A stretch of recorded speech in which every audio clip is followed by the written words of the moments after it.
Once adored as the fun-loving Duchess who brought laughter to the royal family, Sarah Ferguson's life has become a cautionary tale. From palace prestige to scandal and shame, this is the story of how the Duchess of York fell from grace. When Sarah Margaret Ferguson married Prince Andrew in July 1986, Britain gained a Duchess who seemed to embody warmth, humour and relatability. She wasn't the polished aristocrat the royal family was used to, but that's precisely why the public adored her. Nicknamed Fergie, she was lively, red-haired and down-to-earth, a perfect contrast to the stiff upper lip of royal tradition. Together with Andrew, she seemed part of the royal future, but fairy tales have chapters that don't make it into the picture books. And for Sarah, her happily ever after was about to unravel in front of the entire world. Prince Andrew's naval career kept him away for months at a time, and the distance between husband and wife grew wider. Meanwhile, Sarah began carving her own path, championing charities, attending galas, and finding herself increasingly at odds with royal expectations. Reports emerged that the Queen disapproved of her informality and her spending habits. Sarah, it seemed, was struggling to fit the mould. By the early 1990s, the marriage was all but over in private, though officially they remained the Duke and Duchess of York. And then, in the summer of 1992, came the scandal that would haunt her forever. It was August 1992 when photographers captured one of the most shocking royal scandals of the 20th century. The Duchess of York was on holiday in Saint-Tropez with her two young daughters, Beatrice and Eugenie, joined by her American financial advisor, John Bryan. While the girls played nearby, Bryan was photographed kissing and sucking the Duchess's toes as she lounged topless on a sunbed. Within hours, the images were splashed across every front page in Britain. "Fergie's toe-sucking shame," screamed the headlines. The timing could not have been worse. Prince Andrew was serving the Queen abroad, and the monarchy was already rocked by Charles and Diana's crumbling marriage. The royal family was said to be furious. The Queen's summer retreat at Balmoral reportedly turned to chaos. Can you just delete it, please, that bit? Because I don't want to go down this. Duchess, I'm asking very fair questions of you. No, it's too tabloidy. John is Sarah's Australian agent, off-screen. This is everything you've written in your book, though. Yes, I know, but it's and the you're way releasing your book, and you've agreed to do the interview. The book has already been released. That moment marked the beginning of the end for Fergie's royal life. Though she and Prince Andrew would remain legally married for another 4 years, the separation became permanent. She was no longer invited to official royal functions, and the public's sympathy began to evaporate. From then on, Fergie's name would forever be synonymous with scandal. After the separation, Sarah was left to fend for herself financially. Without the steady security of royal funds, she faced mounting debt and questionable business ventures. Tabloids reported wild spending habits, lavish trips, and unpaid bills. Former staff described extravagant Henry VIII-style feasts, where money was no object, even when it should have been.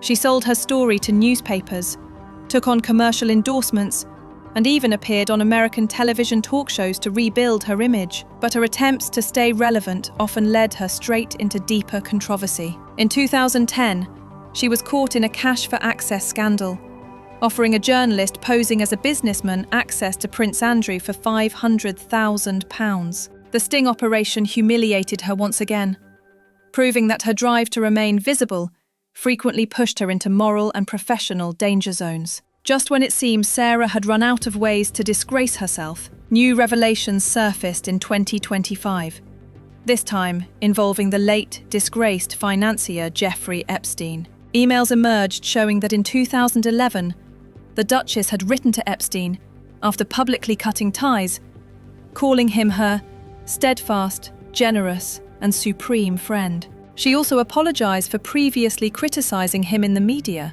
The revelation sent shockwaves through Britain. Charities severed ties overnight. Public trust evaporated. Even Buckingham Palace insiders were said to be appalled, describing it as the final humiliation. Fergie later claimed she only sent the email because Epstein had threatened to destroy her reputation and her family, but the damage was done. Her past association with Epstein, paired with Prince Andrew's notorious connection, cemented her as one of the most toxic figures linked to the royal brand. The royal family, already weary of the Yorks' unending troubles, began closing ranks. King Charles and Prince William, both determined to modernise, and insiders have described her as running out of lives. Even the famously forgiving Queen Elizabeth II, who had occasionally welcomed Fergie back into family gatherings, was said to have reached her limit long before her passing. Sarah Ferguson's story is not merely about one woman's fall from grace. It's a mirror of the monarchy's struggle to survive in an age of relentless scrutiny. For decades, she has been caught between two worlds: royal prestige and celebrity desperation. Each misstep, whether financial, personal, or moral, pushed her further from redemption. From toe-sucking tabloids to cash-for-access deals and Epstein emails, Fergie's life reads like a royal tragedy. And now, as the Duchess of York faces her final chapter in public life, one question remains. Can she ever truly recover? Or has her story already become a royal cautionary tale? Sarah Ferguson once told an interviewer, "I'm the most forgiving person I know, but forgiveness from the public and from the monarchy may be far harder to earn." The Duchess who wanted to be loved has become a symbol of scandal, excess, and regret.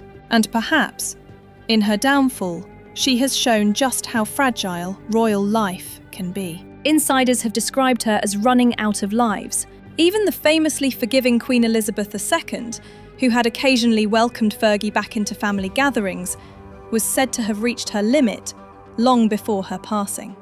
Sarah Ferguson's story is not merely about one woman's fall from grace.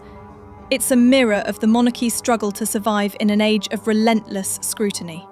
For decades, she has been caught between two worlds: royal prestige and celebrity desperation. Each misstep, whether financial, personal, or moral, pushed her further from redemption.